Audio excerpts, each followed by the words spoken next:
आज फिर मैं आपके लिए लेके आया हूं लेबर लॉ के ऊपर एक नया वीडियो। आज हम इसका भाग 8 देखेंगे और अब तक हम इसके 7 भाग देख चुके हैं। इंडस्ट्रियल डिस्प्यूट एक्ट की जो परिभाषाएं बाकी है उनको देखेंगे। अब तक हम लेबर लॉ के ऊपर 7 वीडियो देख चुके हैं। आज आप इसका 8वां भाग देख रहे हैं। इसी तरह से इंडस्ट्रियल डिस्प्यूट एक्ट 1947 यानी कि औद्योगिक विवाद अधिनियम 1947 अभी इन दिनों में चल रहा है और उसके ऊपर आज तीसरा वीडियो आप देख रहे हैं। 2 परिभाषाएं आप पहले देख चुके हैं, उद्योग और औद्योगिक विवाद की। बाकी जो बची हुई परिभाषा है उनमें से कुछ महत्वपूर्ण परिभाषाओं को हम आज देखेंगे और इसी के साथ ही परिभाषा खंड आज ही समाप्त हो जाएगा। तो ध्यान से सुनिए, परिभाषाएं जो है महत्वपूर्ण परिभाषा है, केवल उन्हीं को इस वीडियो में सम्मिलित किया गया है। तो सबसे पहली परिभाषा डेफिनेशन ऑफ एप्रोप्रिएट गवर्नमेंट, जो कि सेक्शन 2A में दी गई है। समुचित सरकार की परिभाषा में लिखा गया है कि सबसे पहले समुचित सरकार से तात्पर्य है केंद्र सरकार से है यदि विवाद का संबंध केंद्र सरकार के अधिकार के अधीन संचालित या उसके अधीन कोई उद्योग से, रेलवे कंपनी द्वारा संचालित कोई भी उद्योग और ऐसे कोई भी नियंत्रित उद्योग जैसा कि केंद्र सरकार द्वारा निर्दिष्ट किया जा सकता है, बैंकिंग कंपनी, बीमा कंपनी, खनन क्षेत्र, तेल क्षेत्र, छावनी बोर्ड, महापत्तनम, यह भी शामिल है। और साथ ही अन्य किसी औद्योगिक विवाद के संबंध में राज्य सरकार समुचित सरकार में आती है। अंग्रेजी की परिभाषा आप स्क्रीन पे देखिए, तब तक मैं आपको हिंदी की परिभाषा की व्याख्या करता हूं। समुचित सरकार से तात्पर्य यह है कि केंद्र सरकार ही समुचित सरकार मानी जाएगी यदि विवाद का संबंध हो केंद्र सरकार के अधीन संचालित या केंद्र सरकार के अधीन के किसी उद्योग से। अब केंद्र सरकार के अधीन के संचालित बहुत से उद्योग हैं जिनके बारे में हम जानते हैं, जिनके बारे में हम कई बार सुनते रहते हैं, जैसे ONGC हुआ। इसी तरह से केंद्र सरकार के बहुत सारे उद्योग है, जो बहुत सारे निगम है जो केंद्र सरकार के अधीन संचालित है। रेलवे कंपनी द्वारा संचालित कोई भी उद्योग, रेलवे के बारे में हम जानते हैं कि रेलवे भी केंद्र सरकार के द्वारा संचालित किया जाने वाला एक उद्योग है। तो ऐसी स्थिति में रेलवे से संबंधित अगर कोई विवाद होता है तो उसमें समुचित सरकार होगी केंद्र सरकार। ऐसा कोई नियंत्रित उद्योग जैसा कि केंद्र सरकार द्वारा निर्दिष्ट किया जा सकता है, यानी केंद्र सरकार के द्वारा नियंत्रित उद्योग भी इसी श्रेणी में आएंगे। सभी तरह की बैंकिंग कंपनियां और बीमा कंपनियां भी केंद्र सरकार के ही अधीन आएगी, इसलिए उन मामलों में केंद्र सरकार ही समुचित सरकार होगी। खनन क्षेत्र की बड़ी कंपनियां जो है, तेल क्षेत्र की बड़ी कंपनियां जो है, ऑयल फील्ड जिसको बोलते हैं, छावनी बोर्ड जिसको हम कैंटोनमेंट बोर्ड बोलते हैं, महापत्तनम यानी कि मेजर पोर्ट, बंदरगाह वगैरह, तो वहां का कोई मामला है तब भी समुचित सरकार केंद्र सरकार ही मानी जाएगी। और दूसरे किसी औद्योगिक विवाद के संबंध में जो राज्य सरकार से संबंधित है तो उनमें औद्योगिक विवाद के संबंध में समुचित सरकार राज्य सरकार ही मानी जाएगी। यानी कि केंद्र सरकार से संबंधित मामलों में समुचित सरकार केंद्र सरकार होगी और राज्य सरकार से संबंधित किसी विभाग से संबंधित अगर कोई मामला हो तो समुचित सरकार राज्य सरकार मानी जाएगी। परिभाषा की इसी कड़ी को आगे बढ़ाते हुए अब हम देखेंगे आर्बिट्रेटर और एवरेज पे की बारे में परिभाषा, जो कि सेक्शन 2AA और सेक्शन 2AAA में दी गई है। मध्यस्थ से तात्पर्य है मध्यस्थ के अंतर्गत अधिनिर्णायक शामिल है, एम्पायर शामिल है और आम बोलचाल में इसका मतलब है कोई भी व्यक्ति जो 2 पक्षों के बीच विवाद और विवाद का निर्धारण करने के लिए नियुक्त किया जाता है। इसी तरह से हम कह सकते हैं कि मध्यस्थ ऐसा व्यक्ति है जो कि किसी भी व्यक्तियों के बीच में एम्पायर का कार्य करता है, मध्यस्थ का कार्य करता है। आम बोलचाल में इसका मतलब क्या है कि 2 व्यक्तियों के बीच में अंतर और विवाद का अधिनिर्णय करने के लिए नियुक्त व्यक्ति, जब बिचौलिया कह सकते हैं हम इसको, 2 व्यक्तियों के बीच का जो बिचौलिया व्यक्ति है वह इस श्रेणी में आएगा। अब देखते हैं औसत वेतन की परिभाषा।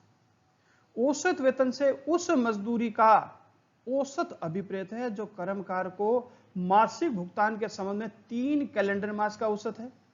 साप्ताहिक भुगतान अगर किया जाता है तो 4 सप्ताह में जो देय मजदूरी है उसका औसत जो मजदूरी है वो औसत मजदूरी मानी जाएगी।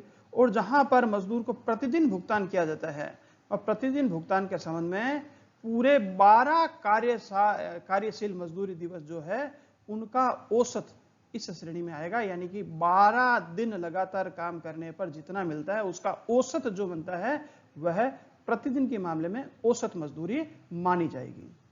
तो इस तरह से हमने अभी देखी मध्यस्थ और औसत वेतन की परिभाषा। अब परिभाषा डेफिनेशन ऑफ वेजेज जो धारा 2RR यानी कि 2 में दी गई है, उसमें लिखा गया है मजदूरी के रूप में अभिव्यक्त हो सकने वाला वह सब पारिश्रमिक अभिप्रेत है जो किसी कर्मकार को यदि नियोजक के अभिव्यक्त या विवक्षित निबंधनों की पूर्ति हो गई होती तो उसके नियोजन या ऐसे नियोजन में किए गए काम की बाबत उसे संदेह होता, यानी भुगतान किया गया होता। और इसके अंतर्गत आते हैं महंगाई भत्ता सहित ऐसे सभी भत्ते जिसके अंतर्गत कर्मकार तत्संबंध हकदार हो। किसी गृहवास सुविधा का या रोशनी, जल, चिकित्सा, परिचर्चा या अन्य सुख सुविधा के प्रदाय का या किसी सेवा का या खाद्यान्न या अन्य वस्तुओं के रियायती प्रदाय का मूल्य भी इसमें शामिल है। कोई यात्री रियायत जो है वह भी इसमें शामिल है।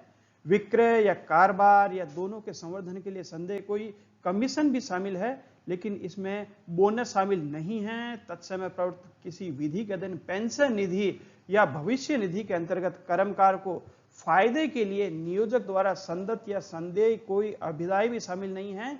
और किसी सेवा के पर्यवसान पर यानी समाप्ति पर संदेह कोई उपदान है वह भी शामिल नहीं है। अंग्रेजी की परिभाषा आप स्क्रीन पे देखिए, तब तक मैं इसकी व्याख्या बताता हूं। मजदूरी यानी हम इसको बोल सकते हैं पारिश्रमिक भी बोलते हैं, लेकिन पारिश्रमिक अलग शब्द है, यह मजदूरी शब्द बोलना ही उचित होगा। मजदूर को जो मजदूरी मिलती है धन के रूप में अभिव्यक्त हो सकने वाला वह सब पारिश्रमिक अभिप्रेत है। धन के रूप में दिया जाना, जब हम पारिश्रमिक की बात करते हैं तो पारिश्रमिक जरूरी नहीं है धन के रूप में हो, पारिश्रमिक किसी और रूप में भी दिया जा सकता है, लेकिन मजदूरी शब्द जो है वह धन के रूप में ही संदेह किया जाता है। जो किसी कर्मकार को यानी कि किसी मजदूर को किसी नियोजन के अभिव्यक्त या विवक्षित निबंधनों की पूर्ति हो गई होती तो उसके नियोजन या ऐसे नियोजन में किए गए काम की बाबत उसे दिया गया होता। यानी कि उसे जो काम दिया गया है अगर वह काम पूरा कर लेता या कर लेता है, जो भी उसकी शर्तें हैं उस काम की, चाहे वो शर्तें अभिव्यक्त यानी कि स्पष्ट तौर पर हो या विवक्षित छिपी हुई शर्तें हो, उन शर्तों की पूर्ति के अंदर मजदूर ने जो काम किया उसका नियोजन और ऐसे नियोजन के काम की बाबत जो काम किया उसके बदले में जो पारिश्रमिक मिले वो मजदूरी है। और इसके अंतर्गत क्या क्या आता है, महंगाई भत्ता भी इसमें शामिल है। और ऐसे सभी भत्ते जिसे कर्मकार तत्समय यानी कि उस समय जब काम कर रहा था, जब विवाद उत्पन्न हुआ, काम कर रहा था, उस समय मजदूर लेने का हकदार था, ऐसे सभी भत्ते भी शामिल है। गृहवास, हाउस रेंट जिसको बोलते हैं, गृहवास की सुविधा या रोशनी, जल, चिकित्सा, परिचर्चा, अगर कहीं काम कर रहा है वहां पर रोशनी, जल, चिकित्सा, परिचर्चा यानी कि कुछ गृहवास के साथ साथ ग्रह की सुख सुविधा संबंधित कुछ दूसरे अगर भत्ते दे हो तो वह भी मजदूरी का एक भाग माना जाएगा। और अन्य सुख सुविधा के प्रदाय का या किसी सेवा का, अगर कोई अन्य सेवा दी जाती है, जैसे कहीं कहीं मिलता है कि मकान के साथ सफाई का खर्चा भी मिलता है मजदूर को, मजदूर के साथ उसके लिए थोड़ा सा 1 या 2 अखबार की सुविधा भी मिलती है। कई जगह ऐसा देखा जाता है कि वर्ष में 1 या 2 बार उसके लिए कपड़े करवाए जाते हैं। ये जितने भी है अन्य प्रदाय की जाने वाली सुख सुविधा और अन्य वस्तुओं के रियायत प्रदाय, कई बार ऐसा होता है कि रियायती दर पर मजदूरों को वस्तुएं प्रदान की जाती है। कैंटीन होती है और कैंटीन में मजदूरों को रियायती दर से सामान खरीदने दिया जाता है, और अगर किसी मजदूर को यह अधिकार दिया जाता है तो वह भी एक मजदूरी का भाग ही माना जाएगा। यह अधिकार जो है मजदूरी की तरह ही वसूल किया जा सकता है। कोई यात्रा रियायत, जैसे कई बार हम देखते हैं कि कंपनियों के अंदर ऐसी सुविधा होती है कि वर्ष में 1 बार या वर्ष में 2 बार या 2 साल में 1 बार, कभी 3 साल में 1 बार, जैसा भी नियम होता है, या जो भी मजदूर होता है उसको बाहर घूमने का अधिकार होता है। वो देश में या कहीं विदेश में जैसी भी स्थिति होती है घूमने का अधिकारी होता है। तो ऐसी स्थिति में वो जो यात्रा रियायत जो दी जाती है, क्या यानी घूमने गया तो वो अवकाश पे भी नहीं माना जाएगा, उस अवकाश का उसे वेतन भी मिलेगा, और अगर घूमने जाता है तो उसके लिए अलग से उसको धन भी दिया जाता है, तो वह भी मजदूरी का एक भाग माना जाएगा। इसी तरह से विक्रय या कारोबार या दोनों के संवर्धन के लिए संदेह कोई कमीशन है, अगर कोई मजदूर किसी सामान को बेचता है या कोई कारोबार में सहयोग देता है और सहयोग के बदले, दोनों के बदले कोई कमीशन मिलता है या इंसेंटिव मिलता है, तो वह भी मजदूरी का एक भाग माना जाएगा। लेकिन इसमें कुछ कार्य मजदूरी में नहीं आएंगे, उनमें है बोनस। बोनस को मजदूरी का भाग नहीं माना जाएगा। इसी तरह से जब हम बात कर रहे हैं उस समय जो भी कोई कानून लागू है उसके अंतर्गत अगर किसी मजदूर को कोई पेंशन मिल रही है या भविष्य निधि के अंतर्गत उसे कोई लाभ मिल रहा है या कर्मकार के फायदे के लिए नियोजक द्वारा संदेह या कोई दूसरा अविदाय है, जैसे उसकी कुछ मासिक कटौती होती है और वो कटौती होती है, फिर उसमें सरकार भी अगर मिलाकर अगर कुछ पैसा उसका किसी भी सरकारी खाते में जमा हो रहा है तो वह भी मजदूरी का भाग नहीं माना जाएगा। और उसकी सेवा की समाप्ति पर संदेह अगर कोई धन है कि भाई जब भी मजदूर उसकी सेवा समाप्त होगी तब उसे कोई धन मिलने वाला है, तो ऐसा धन भी मजदूरी की परिभाषा में ही आएगा। तो इस तरह से हमने देखी मजदूरी की परिभाषा जो कि धारा 2 द में दी गई है। जो है पंचाट की परिभाषा, डेफिनेशन ऑफ अवार्ड, और एक और परिभाषा देखेंगे वर्कमैन यानी कि कर्मकार की परिभाषा। सबसे पहले बात करते हैं अवार्ड की परिभाषा। अवार्ड को हिंदी में अधिनिर्णय या पंचाट भी कहते हैं, और पंचाट से किसी औद्योगिक विवाद के या तत्समय किसी अन्य प्रश्न के संबंध में किसी श्रम न्यायालय, औद्योगिक अधिकरण या राष्ट्रीय औद्योगिक अधिकरण द्वारा किया गया अंतरिम या अंतिम अवधारण अभिप्रेत है, और धारा 100 क के अधीन किया गया माध्यस्थम पंचाट इसके अंतर्गत आता है। अब कर्मकार की परिभाषा देख लेते हैं, फिर व्याख्या साथ में करेंगे। कर्मकार से कोई ऐसा व्यक्ति जिसके अंतर्गत प्रशिक्षु भी आता है, अभिप्रेत है, जो किसी उद्योग में भाड़े या इनाम के लिए कोई शारीरिक अकुशल, कुशल, तकनीकी, संक्रियात्मक, लिपिकीय या पर्यवेक्षणिक कार्य करने के लिए नियोजित है, चाहे नियोजन के निबंधन अभिव्यक्त हो या विवक्षित, और किसी औद्योगिक विवाद के संबंध में इस अधिनियम के अधीन की किसी कार्यवाही के प्रयोजन के लिए इसके अंतर्गत कोई व्यक्ति आता है जो उस विवाद के संबंध में या उसके परिणाम स्वरूप पदच्युत या उन्मोचित कर दिया गया है, या जिसकी छंटनी कर दी गई है, अथवा जिसकी पदच्युति, उन्मोचन या छंटनी किए जाने से वह विवाद पैदा हुआ हो, परंतु रक्षा सैनिक इसमें नहीं आता है। यह जरूर ध्यान रखना है। अंग्रेजी की परिभाषा आप स्क्रीन पर देखिए, मैं हिंदी की परिभाषा की व्याख्या करता हूं। पंचाट या अधिनिर्णय से क्या तात्पर्य है? पंचाट से किसी औद्योगिक विवाद या तत्संबंधी किसी अन्य प्रश्न के संबंध में, यानी कि औद्योगिक विवाद उत्पन्न हुआ हो या होने की आशंका वाला ऐसा कोई प्रश्न हो, और उसके संबंध में चाहे वो श्रम न्यायालय, औद्योगिक अधिकरण या राष्ट्रीय अधिकरण, इनके द्वारा दिया गया कोई भी अंतिम अवधारण या अंतरिम अवधारण आता है, ये सभी अधिनिर्णय या पंचाट कहलाएंगे। और साथ ही साथ धारा 10 का के अधीन किया गया माध्यस्थम पंचाट इसके अंतर्गत आता है। तो ध्यान रखिए, धारा 10 का भी इसके अंदर एक महत्वपूर्ण धारा है। अवार्ड इसको बोलेंगे। अब देखते हैं कर्मकार की परिभाषा। कर्मकार जो परिभाषा धारा 2 ध में दी गई है, ध्यान रखो ये ध है, घ नहीं है। ध यानी धन वाला ध। कर्मकार धन के लिए काम करता है, इसे ध्यान रखना, 2 ध। कर्मकार से कोई ऐसा व्यक्ति जिसके अंतर्गत प्रशिक्षु यानी कि ट्रेनर भी आता है, इंक्लूड है, ठीक है, चाहे वो ट्रेनर हो या कैसे, जो किसी उद्योग में भाड़े या इनाम के लिए, यानी इनाम का मतलब यहां पारिश्रमिक से है, पारिश्रमिक के लिए कोई शारीरिक, कोई अकुशल या कुशल कार्य करता है या शारीरिक कार्य करता है, कोई तकनीकी कार्य करता है, कोई संक्रियात्मक कार्य करता है, कोई लिपिकीय कार्य करता है, कोई पर्यवेक्षणीय कार्य करता है, इन किसी कार्य के लिए नियोजित है। और उद्देश्य क्या है? या तो भाड़ा ले, काम के बदले किराया, या इनाम यानी कि पारिश्रमिक ले सके। इस काम के लिए मजदूर अगर कहीं काम करता है तो वह इसमें आता है। और कौन आएगा? ऐसा मजदूर जो भी है चाहे नियोजन के निबंधन अभिव्यक्त हो, यानी कि जो काम जिस काम पे लगा हुआ है उस काम की शर्तें एकदम स्पष्ट हो, या विवक्षित हो, काम की शर्तें तय नहीं हैं, विवक्षित हो। यहाँ विवक्षित किसे बोलते हैं, इसे उदाहरण के द्वारा मैं बाद में समझाऊंगा। और किसी औद्योगिक विवाद के संबंध में इस अधिनियम के अधीन की किसी कार्यवाही के प्रयोजन के लिए इसके अंतर्गत कोई ऐसा व्यक्ति आता है जो उस विवाद के संबंध में या उसके परिणाम स्वरूप पदच्युत या उन्मोचित कर दिया गया है।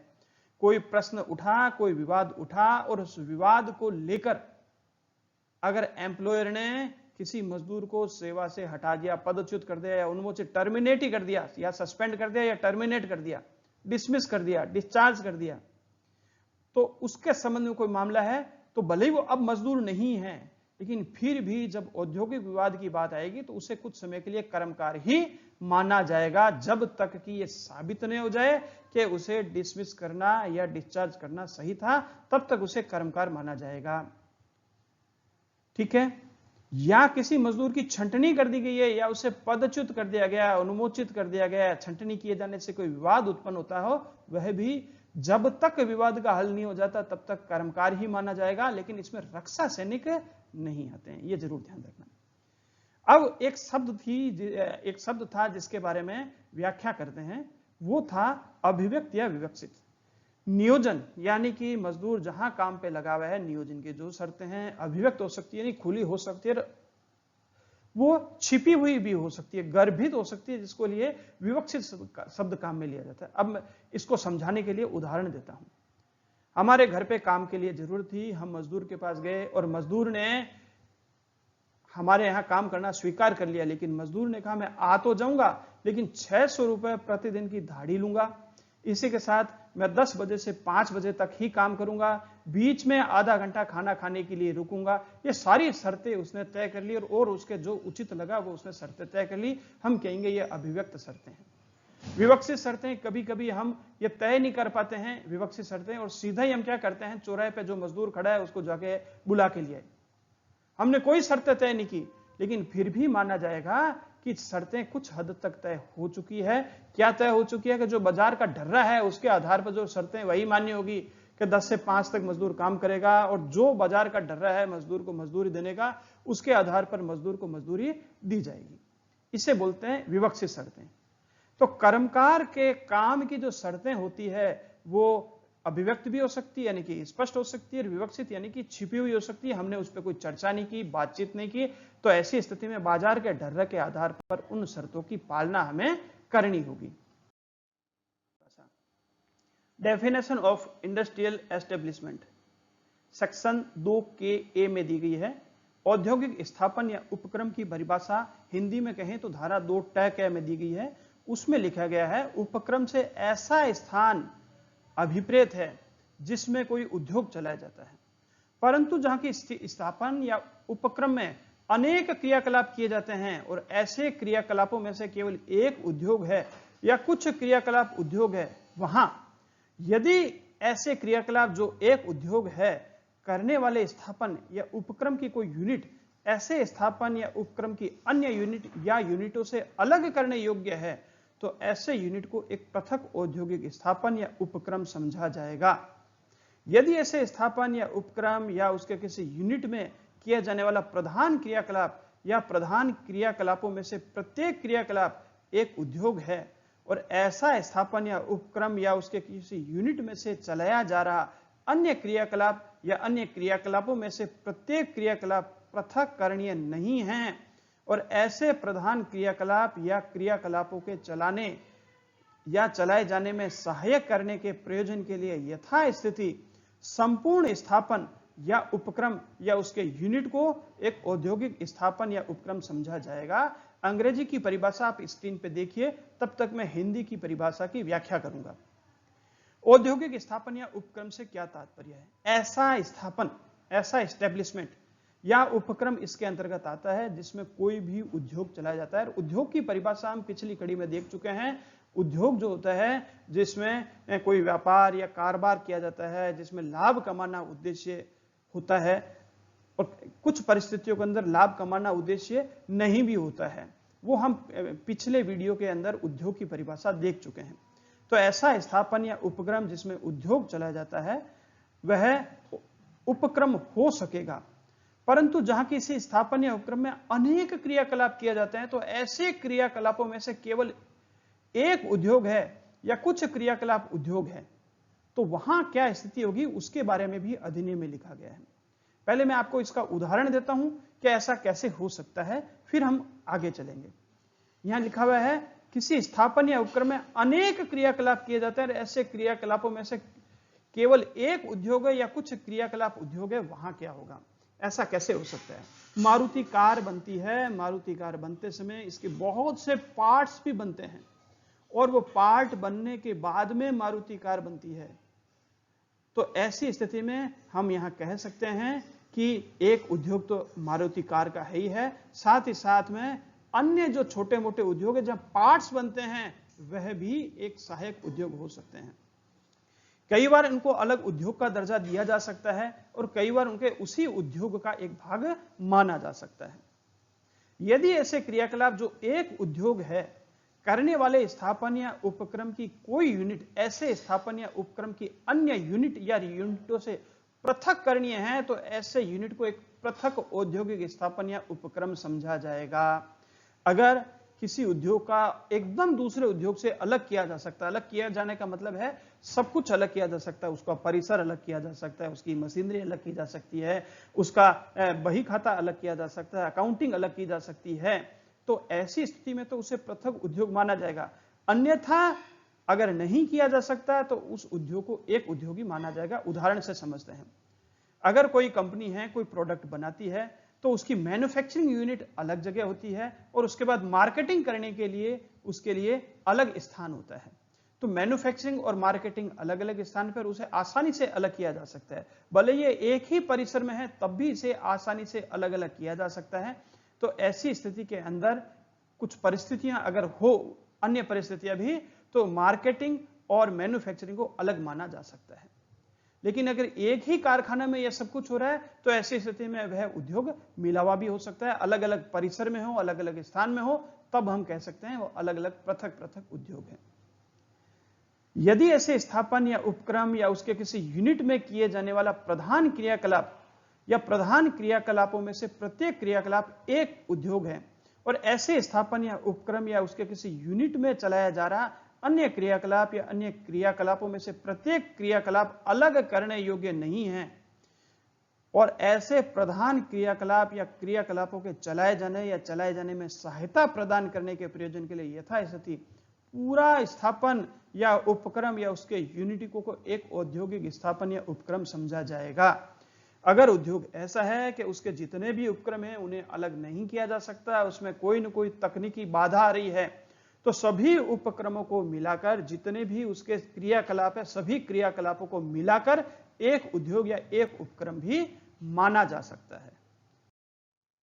अब हम देखबंदी और तालाबंदी की परिभाषा। सबसे पहले और हड़ताल की परिभाषा। सबसे पहले हम देखते हैं हड़ताल की परिभाषा। किसे कहेंगे हड़ताल? हड़ताल की परिभाषा धारा 2Q यानी कि 2 में दी गई है।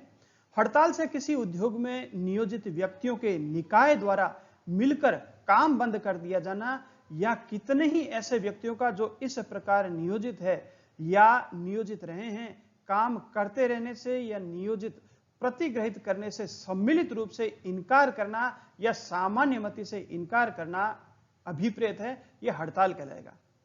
तालाबंदी से अभिप्रेत है नियोजन स्थान का अस्थायी रूप से बंद कर दिया जाना। अस्थायी रूप से यह काम का निलंबन या नियोजन का अपने द्वारा नियोजित व्यक्तियों में कितने ही व्यक्तियों को नियोजन में लगाए रखने से इनकार करना अभिप्रेत है।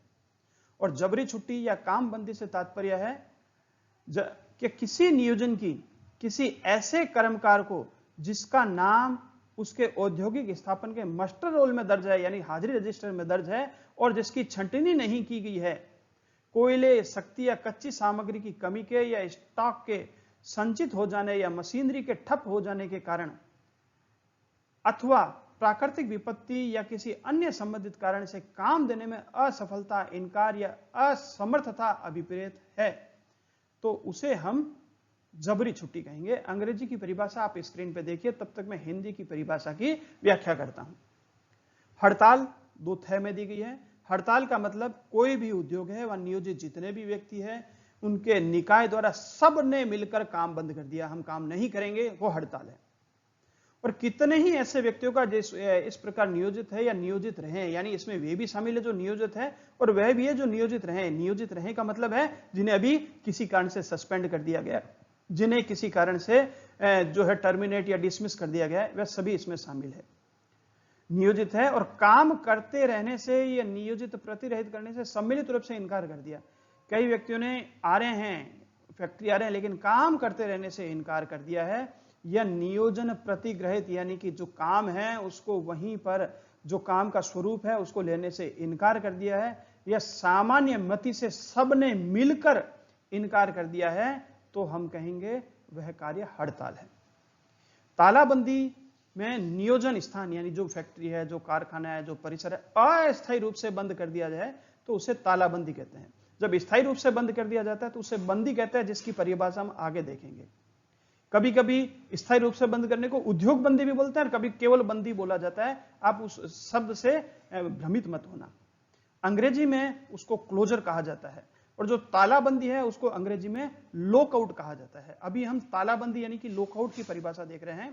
तालाबंदी से तात्पर्य है नियोजन स्थान का अस्थायी रूप से बंद कर दिया जाना, या काम का निलंबन, या काम को सस्पेंड कि आज काम ही नहीं है, या नियोजक का अपने द्वारा नियोजित व्यक्तियों में से कितने ही व्यक्तियों को नियोजन में लगाए रखने से इनकार करना अभिप्रेत है।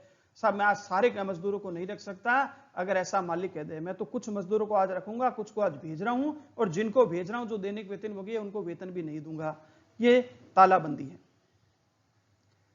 तो इसी तरह से जबरी छुट्टी है। जबरी छुट्टी या कामबंदी का अर्थ क्या है कि किसी नियोजक की, देखो तालाबंदी जब होती है तो सभी मजदूरों को काम नहीं दिया जाता, वह तालाबंदी है। लेकिन जबरी छुट्टी में सेलेक्टिव मजदूरों को काम नहीं दिया जाता है। देखिए, जबरी छुट्टी या कामबंदी में किसी नियोजक की किसी ऐसे कर्मकार को जिसका नाम उसके औद्योगिक स्थापन के मस्टर रोल में दर्ज है, यानी कि हाजिरी रजिस्टर में दर्ज है, और जिसकी अभी तक छंटनी नहीं की गई है, और ऐसा उद्योग कोयले, शक्ति या कच्ची सामग्री की किसी कमी का बहाना करता है, या साहब के आज स्टॉक ज्यादा हो गया है, माल जरूरत से ज्यादा बन गया है, जरूरत नहीं है, ऐसा बहाना करता है, या मशीनरी के ठप होने का बहाना लेता है, या प्राकृतिक विपत्ति या अन्य संबंधित किसी कारण से काम देने में असफल रहता है, या काम देने से इनकार कर देता है, या हाथ खड़े कर देता है कि आज तो मेरे पास कोई काम है ही नहीं, तो उसे जबरी छुट्टी या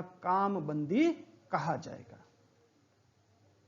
इस तरह से हमने 3 परिभाषाएं देखी। हड़ताल, तालाबंदी 2 में दी गई है, अंग्रेजी में 2L। जबरी छुट्टी या कामबंदी की परिभाषा 2T। और ले ऑफ जिसे अंग्रेजी में कहें, उसकी परिभाषा अंग्रेजी में 2K में दी गई है। तो इन परिभाषा के ऊपर ध्यान दीजिए। अब हम देखते हैं, हम कह सकते हैं हिंदी में क्लोजर या बंदी की परिभाषा। किसे क्लोजर या बंदी कहेंगे? बंदी को प्राय उद्योग बंदी भी कहा जाता है, तो आप इसका भी ध्यान रखें। उद्योग बंदी, कभी कभी इसे समापन भी कहा जाता है, तो जो भी है अंग्रेजी में क्लोजर कहेंगे, हिंदी में बंदी या उद्योग बंदी भी इसे बोलते हैं, और समापन भी बोलते हैं। उद्योग बंदी से किसी नियोजन का स्थान या उसके किसी भाग का स्थायी रूप से बंद किया जाना अभिप्रेत है। स्थायी रूप से जो बंद किया जाता है वह उद्योग बंदी है, लेकिन जब अस्थायी रूप से बंद किया जाता है तो उसे तालाबंदी कहा जाता है। यह मैं आपको पहले बता चुका हूं। अब बात करते हैं छंटनी की। छंटनी से मतलब है कि नियोजक द्वारा, यानी कि जो मालिक वर्ग है उसके द्वारा किसी कर्मकार की सेवा का ऐसा पर्यवसान यानी कि समाप्ति अभिप्रेत है जो अनुशासन संबंधी कार्यवाही के रूप में किए गए दंड से भिन्न, यानी अनुशासन के कारण से उसे नहीं हटाया, और किसी दंड के कारण, किसी कारण से अगर किया गया है, यानी इसकी सेवा की समाप्ति कर दी गई है, तो वह छंटनी है। किंतु इसके अंतर्गत कुछ चीजें नहीं आएगी। कर्मकार की स्वेच्छा सेवानिवृत्ति, वह छंटनी नहीं होगी। अधिवार्षिकी आयु का, यानी एक निश्चित आयु के हो जाने के बाद में कर्मकार की उस दशा में निवृत्ति, यानी कि एक निश्चित आयु होने के बाद में कर्मकार को उसके सेवानिवृत्ति दे देना, जिसमें नियोजक और संयुक्त कर्मकार के बीच हुई किसी नियोजन संविदा में उस निमित्त कोई अनुबंध अंतर्विष्ट हो, कोई भी अनुबंध कर दिया गया हो, तो वह भी छंटनी नहीं होगा। नियोजक और संयुक्त कर्मकार के बीच हुई नियोजन संविदा के समाप्त हो जाने पर उसका नवीनीकरण न किए जाने या नियोजन संविदा में उस निमित्त अंतर्विष्ट किसी अनुबंध के अधीन किसी संविदा के समाप्त यानी कि पर्यवसन किए जाने के फलस्वरूप किसी कर्मकार की सेवा का पर्यवसन हो गया है, यानी मालिक और मजदूरों ने मिलकर कोई समझौता कर लिया और उसके अंतर्गत सेवा समाप्ति कर दी गई है, तो वह भी छंटनी नहीं होगा। और इस आधार पर कर्मकार की सेवा का पर्यवसान कि उसका स्वास्थ्य बराबर खराब रहा है और लगातार लंबे समय तक खराब रहने के कारण से उसे अगर सेवा से मुक्त किया गया तो वह भी छंटनी नहीं होगा। पर अन्य स्थितियों में, किसी भी स्थिति में नियोक्ता द्वारा कर्मकार की सेवा को अगर समाप्त कर दिया जाता है और अनुशासन संबंधी कारण नहीं होना चाहिए, तो ऐसी स्थिति के अंदर हम कहेंगे छंटनी कर दी गई है। अंग्रेजी में कहेंगे रिट्रेंचमेंट, जिसकी परिभाषा हिंदी में कहें तो धारा 2 में दी गई है और अंग्रेजी में 2OO में आपको इसकी परिभाषा मिल जाएगी। हम देखते हैं परिभाषाओं की कड़ी के अंदर ही समझौते की परिभाषा, जो कि धारा 2P में दी गई है, हिंदी में धारा 2 तय।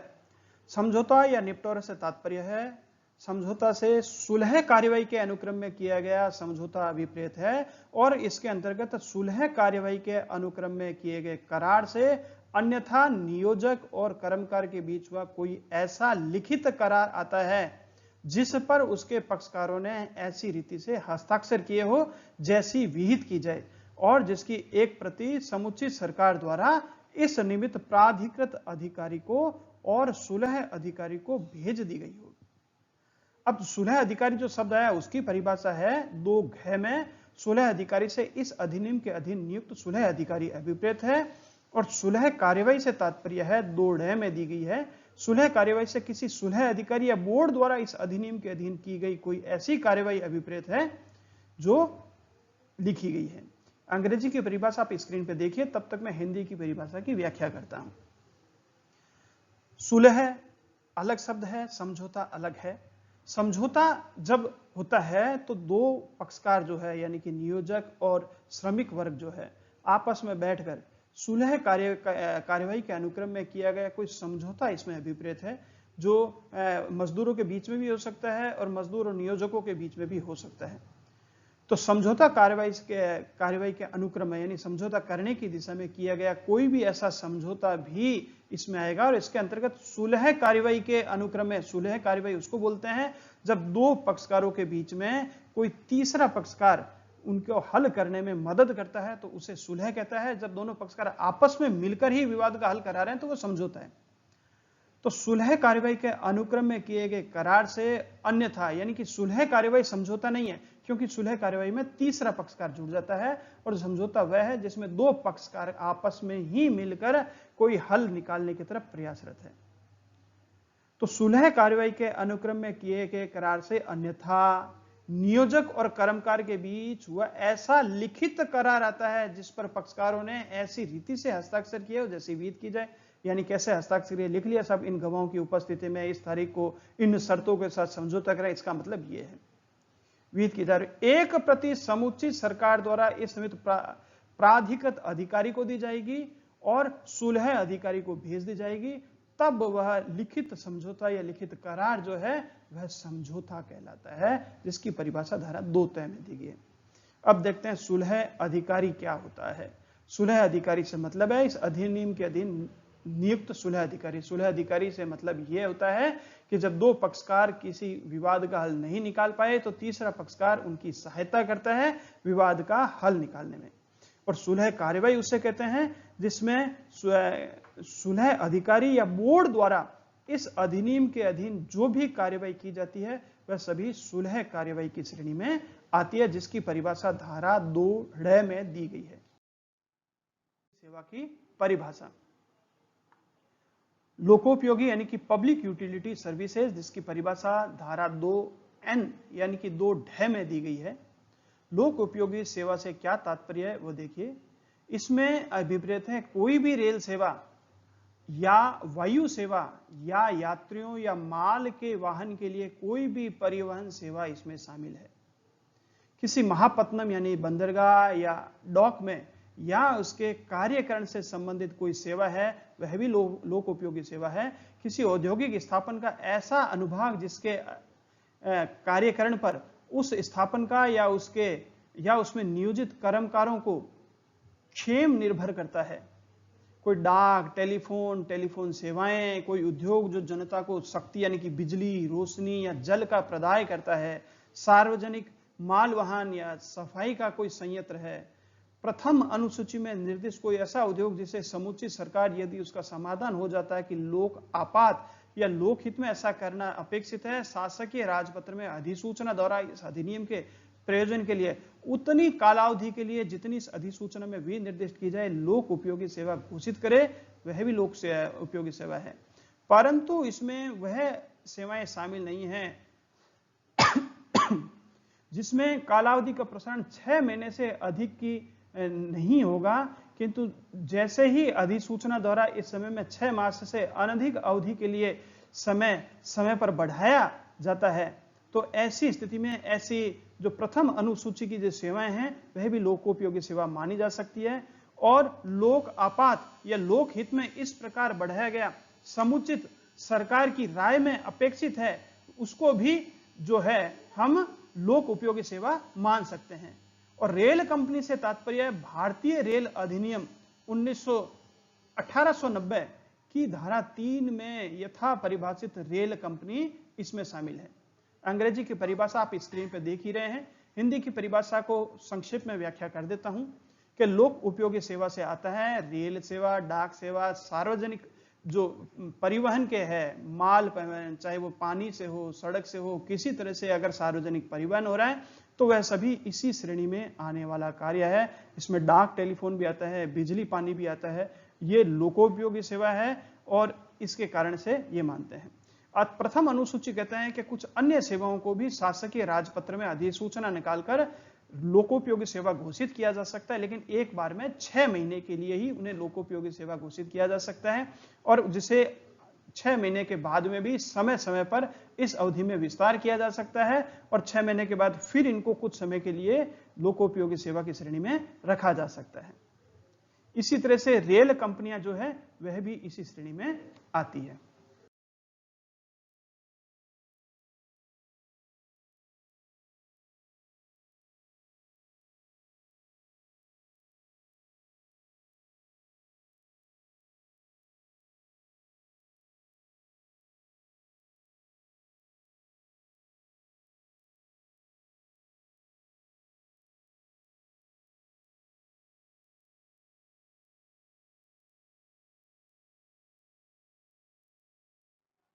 तो मित्रों, इस तरह से इंडस्ट्रियल डिस्प्यूट एक्ट के अंतर्गत इस वीडियो को लेकर आया था मैं भरत कुमार जाजड़ा, और इस वीडियो को देखने के लिए आपका बहुत बहुत धन्यवाद। इसी के साथ ही लेबर लॉ का भाग 8 यहीं समाप्त होता है और इंडस्ट्रियल डिस्प्यूट एक्ट 1947 यानी औद्योगिक विवाद अधिनियम 1947 का भाग 3 यहीं समाप्त होता है।